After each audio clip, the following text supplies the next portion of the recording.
Continuing coverage now, protesters gather for another night as they push for answers in the police shooting death of E.J. Bradford Jr. Today, Bradford family attorney Ben Crump has scheduled a morning news conference. It's at 10 o'clock at the Rock Church. The family and Crump say they will announce the results of an independent autopsy. That news coming just ahead of an ultimatum for state investigators to release information in the shooting.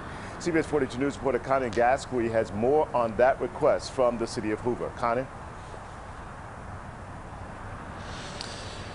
Hoover leaders have asked that Aaliyah release all the video that it has related to this case, and they've said if Aaliyah chooses not to do that, then the city of Hoover will release that video themselves. The family has certainly been calling for the release of this video for the last couple weeks, and city leaders say they plan to release that at noon today if Aaliyah has not already done so by then.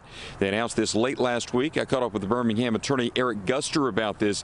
He says at this point the city of Hoover likely has lawyers in place, and they've had a week and a half to formulate a defense in this case if there is any needed.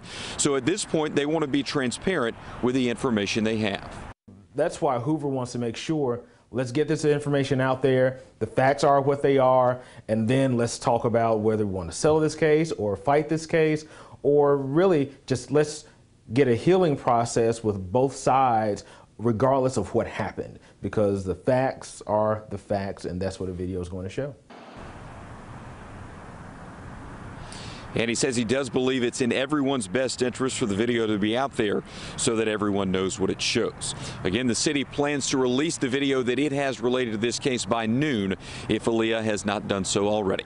Live in Hoover, Connie Gasquet, CBS 42 News. Local coverage you can count on.